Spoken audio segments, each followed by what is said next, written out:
अस्सलाम वालेकुम। तो आज हम शुरू कर रहे हैं पहला चैप्टर बायोलॉजी का, फर्स्ट ईयर की बायोलॉजी की बुक, और उसका पहला चैप्टर है बायोलॉजिकल मॉलिक्यूल्स। तो बिना वक्त ज़ाया किए शुरू करते हैं पहला टॉपिक। पहले टॉपिक का नाम है इंट्रोडक्शन टू बायोकेमिस्ट्री। अच्छा, बायोलॉजिकल मॉलिक्यूल्स को पढ़ने से पहले हमें बायोकेमिस्ट्री के बारे में पता होना चाहिए, तो इसीलिए इन्होंने बायोकेमिस्ट्री का यहाँ पर इंट्रो दिया है। इसमें बता रहा है कि the branch of biology which explains the biochemical basis of life, यानी वो ब्रांच बायोलॉजी की जो बायोकेमिकल बेसिस यानी हमारी लाइफ के अंदर जो भी बायोकेमिकल रिएक्शंस हो रहे हैं, जो भी मेटाबॉलिक रिएक्शंस हो रहे हैं, जो चेंजेस आ रहे हैं हमारे अंदर, वो बायोकेमिकल्स की वजह से, तो उनको एक्सप्लेन करने के लिए एक ब्रांच बनाई है उन्होंने, जहाँ पर हम इन बायोकेमिकल्स को हम स्टडी करते हैं। उस ब्रांच का नाम है बायोकेमिस्ट्री। अच्छा, जो बायोकेमिस्ट्री है, अगर हम उस वर्ड को तोड़ें तो बायोकेमिस्ट्री का जो बायो का वर्ड है वो उसकी जो मीनिंग है वो है लाइफ, और केमिस्ट्री तो आप सबको पता है कि केमिस्ट्री क्या होता है, the study of matter, the composition of matter, properties and its structure.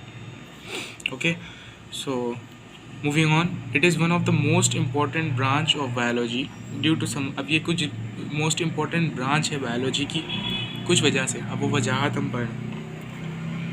It provides information about all the processes carried out in the living organisms. अच्छा, ये क्या करता है, बायोकेमिस्ट्री की वो ब्रांच है जो हमें इंफॉर्मेशन देती है, जो हमें मालूमात देती है कि हमारी बॉडी के अंदर कौन कौन से, चाहे वो मेटाबॉलिक रिएक्शंस कौन से भी हो रहे हैं, मेटाबॉलिक रिएक्शंस कौन कौन से होते हैं, एनाबॉलिक रिएक्शंस हो रहे हो चाहे, या वो कैटाबॉलिक रिएक्शंस हो रहे हो लिविंग बॉडी के अंदर, तो उन सब के बारे में हमें इंफॉर्मेशन कौन देता है, बायोकेमिस्ट्री की ब्रांच। वो अब देखें, from construction of body structures, यानी बॉडी स्ट्रक्चर की जो कंपोजिशन है कि वो किन किन केमिकल से मिलकर बना है, उनकी इंफॉर्मेशन से लेकर जो फ्लो ऑफ इंफॉर्मेशन हो रही है न्यूक्लियस से, फ्लो ऑफ इंफॉर्मेशन न्यूक्लियस से हो रही है, किसके ज़रिए, न्यूक्लियस के ज़रिए, स्पेशली डीएनए के ज़रिए। डीएनए के अंदर क्या है, जीन, और जीन क्या है, कोडेड इन्फॉर्मेशन है हमारी बॉडी की। तो वो ये सारी जो फ्लो ऑफ इंफॉर्मेशन है न्यूक्लियस से सेल्स तक, फिर सेल से वो जो एंजाइम्स बनाते हैं डीएनए, फिर प्रोटीन भी बनती है उससे, और फिर ये एंजाइम्स क्या करते हैं, हमारे मैकेनिज़म्स को कंट्रोल करते हैं, उन्हें स्पीडअप करवाते हैं। कुछ एंजाइम्स ऐसे होते हैं जो हमारे मैकेनिज़म्स को स्पीडअप करवाते हैं, जबकि कुछ एंजाइम्स ऐसे हैं जो हमारे मैकेनिज़म्स को स्टॉप कर देते हैं। जैसे अगर कोई रिएक्शन ख़त्म हो गया है, मेरा मतलब कोई रिएक्शन अभी मतलब उसका काम हो चुका है लेकिन अभी भी हो रहा है, तो उसको रोकने के लिए भी एंजाइम्स यूज़ होंगे, उन्हें हम इनहिबिटर्स कहते हैं, जो रिएक्शंस को रोकते हैं, इनहिबिटर्स। अच्छा, जो दूसरे होते हैं एक्टिवेटर्स, वो क्या करते हैं, केमिकल रिएक्शन को एक्टिवेट करवाते हैं, उनकी एक्टिवेशन एनर्जी क्या है, मतलब केमिकल रिएक्शन जैसे कैसे, हमारी बॉडी के अंदर जो ग्लूकोज होता है C6H12O6, हमारी बॉडी के अंदर जो ग्लूकोज होता है उसको तोड़ने के लिए, सही है, बड़ी एनर्जी चाहिए, कुछ ज़्यादा। अब उस एनर्जी को हम क्या कहेंगे, एक्टिवेशन एनर्जी। उस एक्टिवेशन एनर्जी को कम करता है एंजाइम, और क्या करवाता है, इस रिएक्शन को स्पीडअप करवाता है कि जल्दी से हो जाए। वरना अगर ऐसा होता कि एंजाइम ना होते तो हम जो खाना खा रहे होते वो तो 3-4 दिन बाद फिर हज़म होता जाके। इसी वजह से कुदरत ने हमारी बॉडी के अंदर एंजाइम्स पैदा किए हैं ताकि जो भी मेटाबॉलिक रिएक्शंस हों वो जल्दी से हो जाएं और उनमें ज़्यादा एनर्जी भी खर्च ना हो। दूसरा पॉइंट है, it provides information about abnormal mechanisms. अच्छा, हमारी बॉडी के अंदर सिर्फ नॉर्मल मैकेनिज़म्स नहीं होते, हमारी बॉडी के अंदर एबनॉर्मल मैकेनिज़म्स भी कभी कभार हो जाते हैं। अब वो डिफरेंट चीज़ों पर बेस्ड करते हैं कि कभी शायद अगर कोई जैसे एंजाइम है, अब वो नॉर्मल फंक्शनिंग कर रहा था एंजाइम, लेकिन टेम्परेचर की वजह से उसकी फंक्शनिंग में थोड़ी सी डिस्टर्बेंस आ गई, तब वो क्या होगा, एबनॉर्मल मैकेनिज़्म प्रोवाइड करेगा। तो उसकी वजह से क्या होगा, एबनॉर्मल मैकेनिज़्म की वजह से डिजीज़ पैदा होंगे। जैसे हमारी बॉडी के अंदर रेड ब्लड सेल की जो शेप है वो है डिस्क लाइक, अब किसी उसकी एबनॉर्मल रिएक्शन या मैकेनिज़्म की वजह से डिस्क लाइक शेप चेंज हो गई स्लेट लाइक, ठीक है, यानी लाइक अ नेल की शेप की तरह।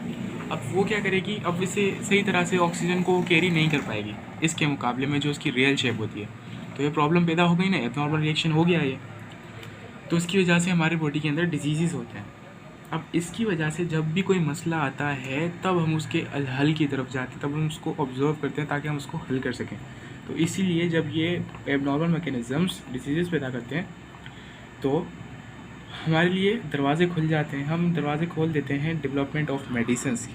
अब मेडिसिन्स की डेवलपमेंट को हम किस में करते हैं, बायोकेमिस्ट्री में पढ़ते हैं। बायोकेमिस्ट्री तो हमें बताती है कि सारे केमिकल्स के बारे में वो कैसे यूज़ होंगे, कैसे हम इन डिजीज़ को क्योर कर सकते हैं। अच्छा, development of medicines and medical equipment to elucidate these abnormalities. अच्छा, डेवलपमेंट किसकी, मेडिसिन्स की, ताकि हम मेडिकल मेडिसिन्स को हैं जो डेवलप कर सकें, और मेडिकल इक्विपमेंट्स जो नए नए आ रहे हैं हर दफ़ा उनको यूज़ करके इन एब्नॉर्मलिटीज़ को डायलिसिस किया जाए या डायलाइज किया जाए। Third point, the recent concept and technologies of biochemistry enabled us to investigate and understand most challenging and fundamental problems of biology and medicine। अच्छा, जो रीसेंट कॉन्सेप्ट्स आए हैं बायोकेमिस्ट्री के और जो टेक्नोलॉजीज़ बनी हैं बायोकेमिस्ट्री के मुताबिक, उन्होंने हमें क्या प्रोवाइड किया, हमारे लिए क्या मदद की। उन्होंने हमें मदद दी है कि हम इन्वेस्टिगेट कर सकें उन क्वेश्चंस को, उन चैलेंजिंग फिनोमिनल्स को, प्रॉब्लम्स को समझ सकें जो बायोलॉजी और मेडिसिन से रिलेटेड है। जैसे कि फॉर एग्जांपल यहाँ पर सवाल दिए हमें कि cell, how does cell find each other to form a complex organ. Cell आपस में मिलते कैसे हैं कि सेल आपस में मिलते कैसे हैं और वो कॉम्प्लेक्स ऑर्गन कैसे बनाते हैं। तो सेल आपस में कैसे मिलते हैं, सेल मिलते हैं, टिश्यूज़ बनता है, टिश्यू से क्या बनता है, ऑर्गन बन जाता है। अब वो कॉम्प्लेक्स ऑर्गन्स कैसे बना रहे हैं, ये सारे जो हैं हम आगे पढ़ेंगे।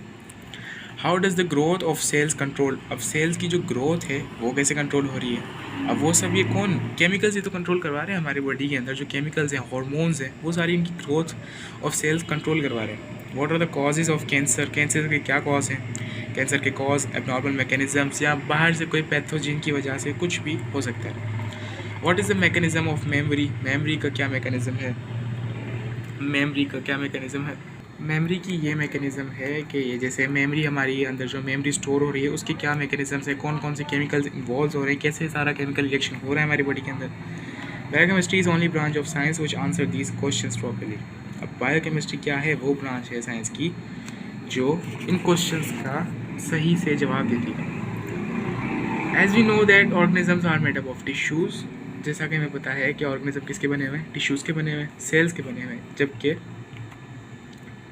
सेल्स किससे बने हुए हैं, मॉलिक्यूल्स से। मॉलिक्यूल्स किससे बने हुए हैं, केमिकली बॉन्डेड एटम से। सही है।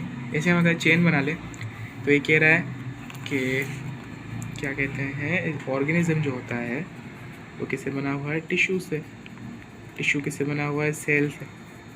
सेल किससे बने हुए हैं, मॉलिक्यूल से। और मॉलिक्यूल बने हुए हैं एटम से, जो कि केमिकली बॉन्ड है एक दूसरे से। मतलब फंडामेंटली लिविंग थिंग्स और organisms are made up of chemicals. देखा ये, अब ये क्या चेन, ये चेन हमें प्रूव करवा रही है या दिखा रही है कि हम फंडामेंटल एलिमेंट्स से ही बने हुए हैं। जैसे ऑर्गेनिज्म है, टिश्यूज़ का बना हुआ है, टिश्यू सेल से। फिर ये सेल के अंदर मॉलिक्यूल्स हैं, मॉलिक्यूल्स किससे बने हुए हैं, एटम से। एटम्स किसके, एलिमेंट्स के। और एलिमेंट्स क्या हैं, केमिकल्स हैं। तो ये फंडामेंटली लिविंग थिंग्स, हम ऑर्गेनिजम्स किसके बने हुए हैं, केमिकल्स के बने हुए हैं। कुछ एक्सप्लेन। अच्छा, फिर ये चीज़ें क्या एक्सप्लेन करती हैं, second postulate of cell theory. Cell theory जो है उसके सेकंड पोस्टुलेट है, सेकंड पॉइंट जो है उसको एक्सप्लेन करती है कि structure and function of cell are dependent upon their chemical composition.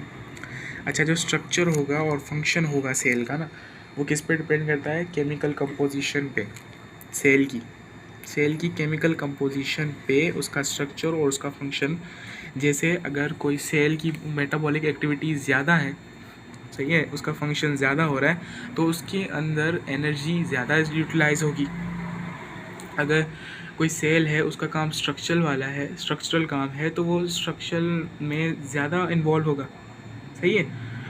तो इन सब की जो सेल की जो प्रॉपर्टीज़ होती हैं स्ट्रक्चर फंक्शन, वो उसकी केमिकल कंपोजिशन पे डिपेंड करती है।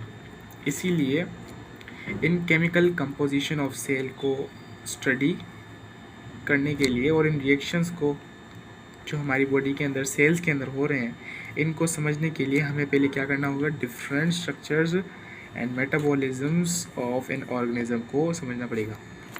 लास्ट लाइन फिर से बता दूं आपको, केमिकल कंपोजिशन ऑफ सेल को और रिएक्शंस जो हमारे सेल्स के अंदर हो रहे हैं उनको समझने के लिए हमें डिफरेंट स्ट्रक्चर्स और मेटाबॉलिज्म ऑफ एन ऑर्गेनिज्म को समझना पड़ेगा। आज के लिए इतना ही, फिर इंशाल्लाह अगली दफ़ा मैं दूसरा टॉपिक शुरू करूँगा, केमिकल कंपोजिशन ऑफ सेल। अगर आपको कुछ समझ में आया तो मेरे लिए बहुत अच्छा होगा वो। अगर आपको अच्छी लगी वीडियो तो लाइक कीजिएगा और शेयर कीजिएगा इसे, और सब्सक्राइब भी कीजिएगा।